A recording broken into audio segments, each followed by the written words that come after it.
everybody, welcome back to my channel. I'm here with my friend Emily. Hello, I'm SonderingEmily, and I make videos on the internet about game development and indie games. But you also make games. Yes. Which is crazy because basically today I wanted to do a little video where we talk about our game development hot takes. I have a lot of very spicy takes that I usually keep to myself, but today we're gonna unleash them for you guys. Yeah, me too. I usually don't. Like, I don't know if you guys know this. If you've seen my other videos, they're all like just game dev vlogs type stuff. But I thought it'd be fun to like sprinkle in some videos like this for fun, just so you guys can get to know me better and also my friends. And yeah. I think this is a good perspective because you are earlier in your development journey and I've been making games for way too long now. So it'd be cool to see when we disagree and when we agree. We're gonna like basically do this thing where we're gonna put up if we agree or if we disagree with each other's hot take. And if you guys want to join in and tell us if you agree or disagree in the comments, that'd be super awesome. But please, we're just having fun, okay? Don't take it. I'm not having fun. No. This is very serious. Pause. Editing Stephanie here. I am serious though, like we're just having fun. Like even the takes I've said, like I'm not 100% committed to it, which is why I'm like super open to everybody commenting their own opinions, but like don't be mean, okay? Okay, enjoy the rest of the video. Okay, so my first game dev hot take is the term cozy is being thrown around too easily these days. Ooh, that is spicy. Especially someone who likes making cozy games and likes playing cozy games. Me too. I mean, like the game I'm working on now is a cozy game, but specifically my hot take is people don't see games that are cozy for their gameplay anymore. It's just for the art. It could literally be a game about killing things, but if the art style is cute, it's a cozy game. And I'm just like, I don't think that's how it works. Yeah, I agree. Well, yeah, because I think Dredge has been labeled a cozy game because even though it's a horror game, it's labeled as cozy horror. Yeah, I've never played Dredge though. It's so, the art style is beautiful. I've also heard people say that Cult of the Lamb is a cozy game because it admittedly is kind of relaxing to play and the art is really cute, but it also defies, I feel like, one of the biggest rules of cozy gaming, which is not having violence. Also, Stardew Valley in the Mines, that is not cozy. It is a cozy game, but there's fighting in there. So true, that whole game is cozy and then you go in the mines and you're just like, what are we doing? Yeah, I do agree though. I feel like cozy games, the word cozy has just become too broad almost. Agreed. I kind of agree with this. Yay! Okay, so a lot of people start their game development journey with their magnum opus, the game that they've always dreamed of making. And this is my very harsh opinion, but if you start with the game you've always dreamed of making, 99.999% it will be a failure. And most likely you are not Concerned Ape, which I'm not trying to talk down on people and say you can't be a successful game developer, but I think the way that a lot of people go about it with big dreams but very little skills usually leads in disaster. I am actually going to disagree. Well, Okay. here's the thing. I'm a beginner developer, so you're like that advice is supposed to go towards me. But I've actually recently started doing this thing where I prototype specific sections of my dream game. So rather than tackling the whole thing, I found that, you know, to keep my passion alive, because I kind of like get bored if I'm not doing something I'm passionate about, I find that I really love doing specific sections of a dream game. So for example, I did a video about like creating a character creator.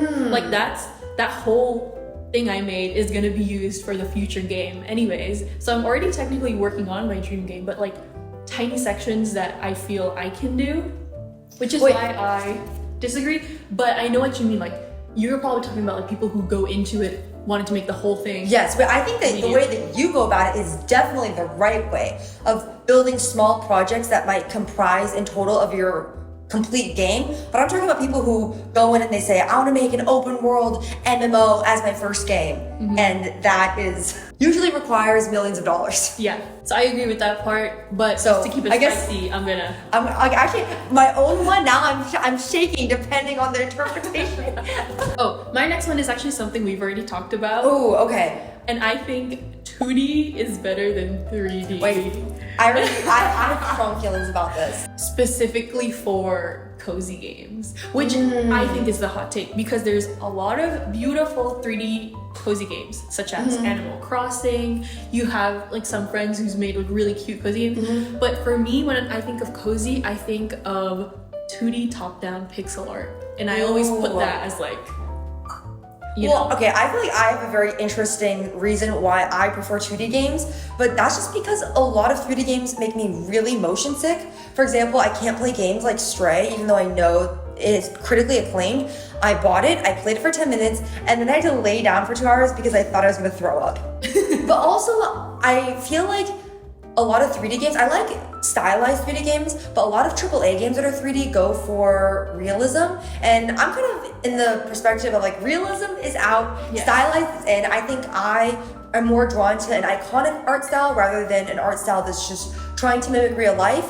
But I think a lot of times like 3D art can't necessarily get to that real life point. And so a lot of characters have that like almost uncanny valley feeling.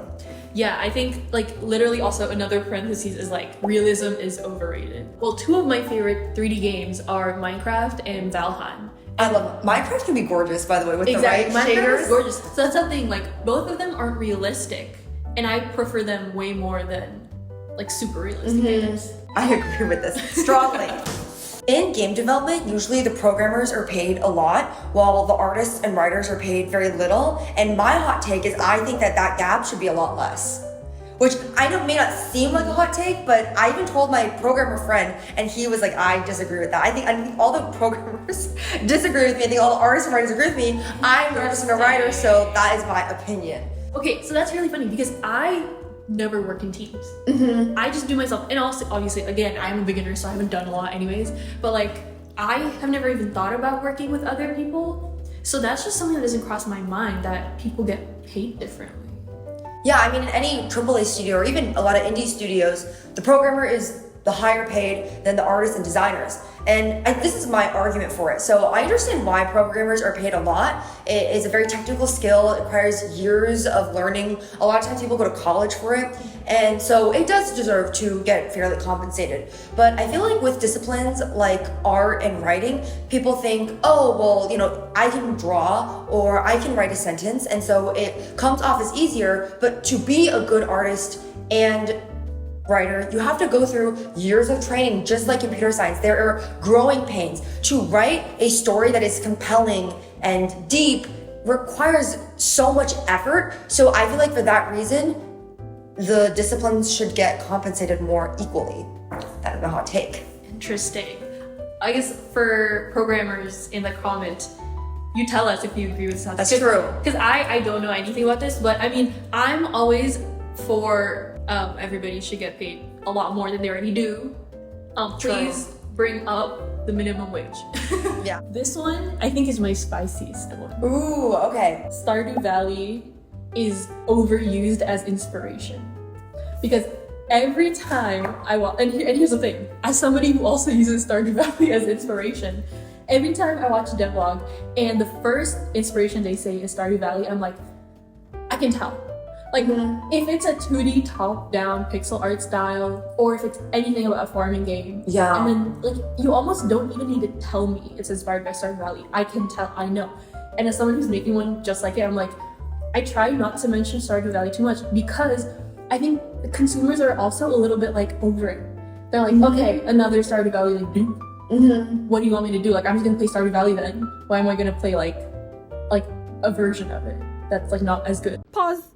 Okay, another disclaimer. I don't necessarily mean don't make a Stardew Valley game. I mean, don't market your game as a Stardew Valley dude. Because there's so many amazing games, like one just came out called Fields of Mystria. You guys should really check it out. It has really good reviews and it looks so cute. And they really made themselves stand out of all the Stardew Valley-like games by like promoting themselves through the cool gameplay and art style and everything, rather than relying on the fact that it is a Stardew Valley-like game.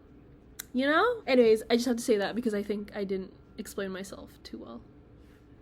Yeah, so I would say for you, like even a broader sense, I would say I think farming sims are a little bit overdone at this point. Not games that have a farming element, I think that's okay, but specifically farming sims that label Stardew Valley just makes people think, oh, it's just another remake or another copy. Yeah, exactly. I think almost like my biggest thing is like, just stop mentioning it. Because at the end of the day, there's so many people who are already mentioning Stardew Valley. You almost don't want to be categorized in that same world anymore because it's so saturated. So yes, agree. Okay, my next one is, I think, more just gamer perspective than game dev perspective. But in my opinion, puzzle platformers are not very fun. I think my reason for why I don't like puzzle platformers and I don't think that they're fun is a lot of times puzzle platformers have really gorgeous art and honestly a pretty like interesting story. And I feel like the thinkiness of the puzzles really bogs me down. I more want to explore this gorgeous environment rather than be frustrated about how to get to the next section. So I think puzzle platforming can work if the puzzles are more lightweight and easy to traverse, but if I get frustrated or angry, I automatically do not want to play it. So I would say for me, I mean, this is my opinion, so puzzle platformers, they can be okay, but when they're really thinky, and honestly, like, I watch a lot of marketing videos, and the message is always, platformers are awful, but platformers are even worse selling, and I can understand why, because I don't think that they're very fun to play, and are they fun to make? No. As someone who has tried to make one, they are not fun to make because I think my weakness is level design for sure. Like my spatial awareness is bad in real life and in games. I have a rebuttal for that actually. Ooh, okay, what's your rebuttal? A lot of people say like don't make platformers. It is a very saturated market, but if it's a rage game, Is it Faudian game? like Faudian games, and like those are usually like rage platformers. Right. There is I think a huge market for that, period. I agree with that for sure. Oh, I don't like them. I don't want to play them. My next hot take is coming from my very, very, very small like pool of evidence of the games I put out on itch, is good art is half of the marketing effort. Like if you have good art, that's like almost half of what you need to do to market, because just having good art means you'll probably have a trailer that stands out. You probably have a Steam capsule that stands out. You'll probably have just like in general like posts that go viral because your art is interesting, or I guess good isn't the right word, but like a stylized art style that stands out. I think I'm gonna go in the middle for that. Okay. So I definitely think that good art can help in marketing for certain platforms. So for example, when you post a video on TikTok of your game and it looks beautiful, of course people are much more drawn into playing. I think, let's say you may not have the best art, where you can actually draw people in is a good demo. And messaging a bunch of streamers about your demo, obviously good art may make those streamers click earlier, but I think good gameplay can suffice for not the best art. I think like a great example of this is Vampire Survivors. I've never played that game, but I was at the Game Awards and I saw it winning a bunch of awards, and so I'd see the gameplay clips and I'd be like, this game's really ugly. I also think that I see a lot of games that are absolutely gorgeous, and because the gameplay wasn't good, the game just flopped. Like I look at games where I can think, you know, the artist just poured their heart into this, telling this story, making this beautiful gameplay experience, and I wishlist it because I think, oh, I would love to play that because I like the art. I'm the type of person where I usually wait a little bit before I buy a game just to see what people think of it first. And so if I buy a game, and just because I think it's pretty, and then the reviews complain about gameplay or just flops, I will never buy that game. So for me, it can lead to that first interest, but it'll never lead to the purchase. I have to be convinced by the gameplay as well. Okay. So, in the middle for me. I'm glad. This take is my spiciest take, which is why I saved it for the end. Okay. But people who ask, how do I get started in games, usually never become a game developer. So let me elaborate on this. I get a lot of DMs from people, emails from people saying, hi, I'm this person, how do I get started in games? And I think the people who usually ask me that do not become game developers. Because if you were to want to become a game developer and start, there are a million resources online.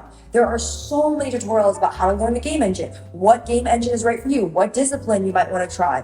I think that when people ask me specific questions like, oh, I've started game development, and how do I make the story and the gameplay go together? That is a much more thoughtful question that shows that you've already put that first effort, I think that just the question, how do I get started in games? And asking that to like all of your, like, I guess like the game dev celebrities, I don't know if I'm a celebrity, but like the game dev content creators is usually a sign that that person is not serious about their intentions of being a game developer. That's a really spicy opinion, I know. Yeah, because I do remember when I first watched all the like beginner tutorials, it's literally like, here's how you get started. Yes, I'm like, exactly. I could have, like, it's almost like I could have just done this at home. And if I get the opportunity to meet somebody like Emily, for example, I would have probably been like, okay, what's like a great question I could ask her that will actually benefit me and can't just be answered by a YouTube video, right? Like something specific to you and maybe even to me. Right, I mean, because usually what is my answer to how to get started in games? Watch a Unity tutorial, watch a Godot tutorial, watch someone else's YouTube, or I think I actually made a whole YouTube video about how to get started in games, where I talk about what engines I like, books I like to read to help me learn, disciplines, and I explained every single discipline in game development. So like this video is already online for you to watch that I made. So when people bombard me with like how to get started in games, why aren't you answering? Like I can't start game dev without your answer. It's usually you can tell much. Yeah, it's definitely like they don't really want the answer, they just want to talk to you. Agreed. Yes. Should you or should you not subscribe to the channel? I'm thinking Should I subscribe and follow Emily on all social medias? Yeah, actually, I don't know about that. Yes. So, hi, I'm SonderingEmily, SonDering, on Instagram and YouTube. Currently, I'm making a psychological horror game about a young girl. You find her computer and you discover her darkest secrets. Spicy. Not on Steam yet, but soon. You'll find out more if you follow her. So, thank you everybody for watching, and I will see you in the next video. Bye!